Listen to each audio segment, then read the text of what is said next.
Esse vídeo, ele faz parte da disciplina de Fundamentos do Cálculo. Nele, nós veremos os limites de sequências de números reais, veremos alguns teoremas importantes, alguns exemplos. E, dentre os teoremas importantes, veremos o teorema da unicidade do limite. E o teorema principal é o teorema da convergência das sequências monótonas, pois na demonstração dele, nós vamos usar o fato que o conjunto de números reais é um conjunto completo. Intuitivamente, dizemos que o número real L é limite de uma sequência Xn, quando para valores muito grandes de n, os termos Xn, eles tornam-se e se mantêm tão próximos de L quanto se queira. Então, vamos ver a definição formal. Diz que o número real L é limite da sequência Xn de números reais, quando para cada real epsilon positivo, dado arbitrariamente, existir um inteiro n0, tal que a distância de Xn a L é bem pequena, sempre que n for maior do que n0. Aqui nós temos três notações. A gente pode dizer que limite de Xn é L, ou limite de Xn é L quando n vai para mais infinito, ou simplesmente limite de Xn é L e coloca-se o n aqui embaixo. Nesse caso, nós vamos usar essa primeira notação. Então, nós vamos simplificar a definição acima da seguinte maneira. Vamos dizer que o limite de Xn é L, se somente se, para todo epsilon positivo dado, existe um n0 positivo, tal que, se n for maior do que n0, então, o módulo de Xn menos L é menor do que epsilon. Vejamos um exemplo. Eu vou considerar a sequência Xn, onde Xn é 1 sobre n ao quadrado. Então, eu vou usar a definição formal para mostrar que o limite de Xn é zero. Então, inicialmente, você pega o epsilon positivo dado. Quando você olha para o módulo de 1 sobre n ao quadrado menos zero, isso é 1 sobre n ao quadrado, que vai ser menor do que epsilon, se somente se o n for maior do que 1 sobre a raiz de epsilon. Então, podemos tomar o meu n0 como sendo maior ou igual do que 1 sobre raiz de epsilon. Então, isso mostra que o limite de Xn é zero. Nós temos agora o teorema que garante a unicidade do limite. Então, o teorema diz o seguinte: suponha que você tem uma sequência Xn que converge para o L e a mesma sequência Xn converge para um M. Então, esse L tem que ser igual ao M, ok? Então, a demonstração é o seguinte: vamos supor que o L é diferente do M, ou seja, você tem uma sequência Xn que converge para dois números diferentes. Eu vou tomar um epsilon como sendo o módulo de L menos M sobre 2. Como o L é diferente de M, esse número ele é positivo. Então, nós temos duas situações. Você tem que limite de Xn é L, ou seja, eu vou tomar esse epsilon aqui, para esse epsilon aí, nós temos que existe um N1 positivo, tal que, se o N for maior do que N1, então, o módulo de Xn menos L é menor do que esse epsilon aí. E nós temos também que o limite de Xn é o M.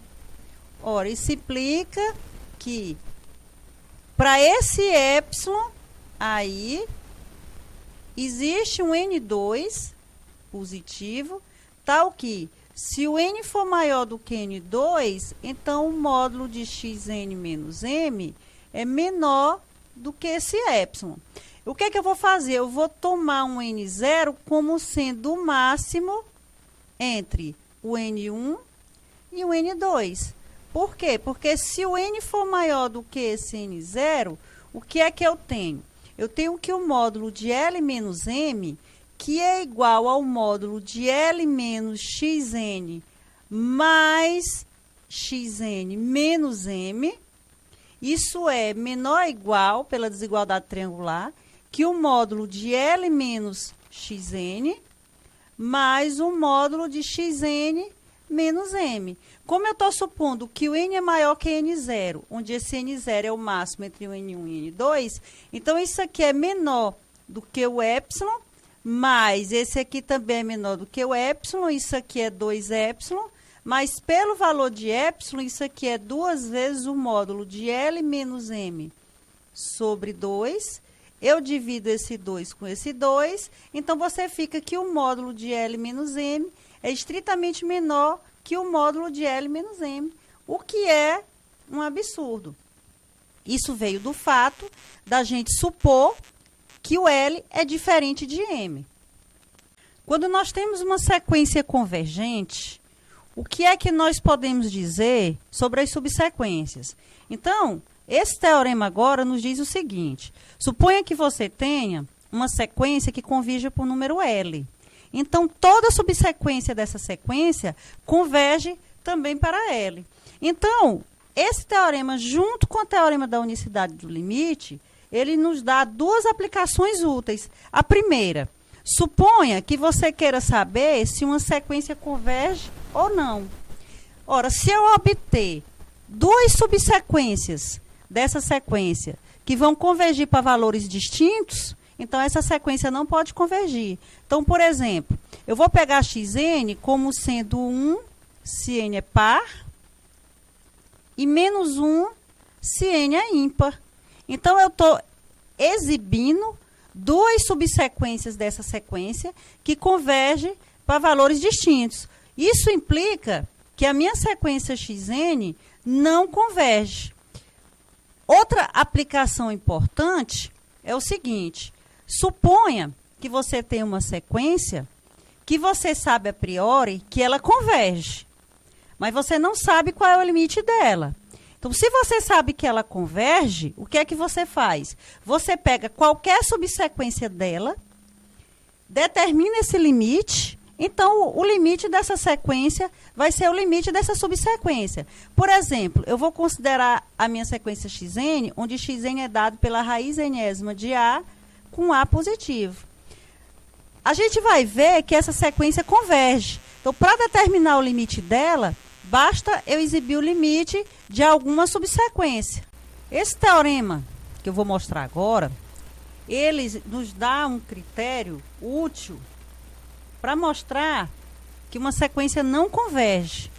O que é que ele diz? Ele diz o seguinte, que toda sequência convergente é limitada. Isso significa que se você tem uma sequência que não é limitada, então essa sequência ela não converge. E a demonstração é a seguinte: então eu vou chamar de Xn essa sequência tal que o limite de Xn é um certo L. Ora, isso é equivalente a dizer o seguinte, que para todo epsilon positivo dado, existe um N0 positivo tal que se n é maior do que n0, então todos os termos da sequência pertencem ao intervalo L menos epsilon, L mais epsilon. O que é que eu vou fazer agora? Eu vou definir um conjunto finito, vou chamá-lo de F, que vai ter os seguintes termos: x1, x2, até o xn0. Vou colocar aqui o L menos epsilon e o L mais epsilon. Tá? Vou chamar de A o menor elemento de F e vou chamar de B o maior elemento de F. Observe que todos os termos Xn vão estar no intervalo AB, isso para todo N. Isso implica que Xn é limitada. Por exemplo, Eu vou considerar a sequência de Lucas, que é uma sequência que a gente já viu no vídeo anterior. Então, só lembrando, essa sequência a gente define ela da seguinte maneira. O x1 é 1, o x2 é 3, e o xn vai ser xn menos 1 mais xn menos 2, isso para todo n maior ou igual que 3. Observe que essa sequência xn não é limitada. Portanto, a sequência de Lucas não é convergente, de acordo com o teorema que a gente acabou de ver. Sobre a convergência das sequências monótonas, a gente tem o seguinte resultado. Toda sequência monótona, limitada, é convergente. Então, vejamos a demonstração. Aqui, eu vou tomar a minha sequência xn, tal que xn mais 1 é maior ou igual que xn para todo n pertencente aos naturais. Ou seja, eu estou tomando a minha sequência xn não decrescente. Agora, eu vou considerar o seguinte conjunto. Eu vou chamar de A o conjunto dos xn, tal que n pertence aos naturais. Aqui, nós temos um subconjunto dos números reais, ok? Agora, o conjunto dos números reais, ele é um conjunto completo. Isso significa que existe o supremo desse conjunto A, o qual nós chamaremos de L. A afirmação aqui, que nós vamos mostrar, é que a minha sequência xn converge exatamente para esse L. Vejamos. Eu vou tomar um epsilon positivo arbitrário. Então, quando eu olho para L menos epsilon, isso é menor do que L. Ora, isso implica que o L menos epsilon não é cota superior para o meu conjunto A, né? Ora, isso significa que existe um N0 pertencente aos naturais, tal que o L menos epsilon é menor do que o xn0. Por outro lado, se o N for maior do que o N0, então, como a sequência é não decrescente, xn é maior ou igual que o xn0, que já é maior do que L menos epsilon. Ou seja, xn é maior do que L menos epsilon. Por outro lado, o meu L, ele é o sup do meu conjunto dos xn. Isso significa que o xn é menor ou igual que L para todo n pertencente ao conjunto dos números naturais. Então, se n for maior do que n0, então o meu xn é menor do que L mais epsilon. Consequentemente, o que é que nós temos? Se n é maior do que n0, nós conseguimos o xn menor do que L mais epsilon e maior do que L menos epsilon. Ora, isso é exatamente a definição de limite. Isso implica que L é o limite do meu xn. Ok? Para finalizar, eu vou aqui comentar um exemplo. Eu vou considerar a minha sequência xn, onde xn é a raiz enésima de A com A positivo. Observe que, se esse meu A for maior do que 1, então a minha sequência xn ela é crescente. E se o meu A estiver entre 0 e 1, então a minha sequência xn ela é decrescente. Então, em ambos os casos, ela é uma sequência monótona. E ela já é limitada. Portanto, eu já sei que existe o limite da raiz enésima do A, que eu vou chamar de L. Como esse A é positivo, esse limite também vai ser positivo. Nós veremos que esse L vai ser exatamente 1, ok? Aqui eu termino mais uma videoaula. Espero ter contribuído para o aprendizado de vocês. Até a próxima!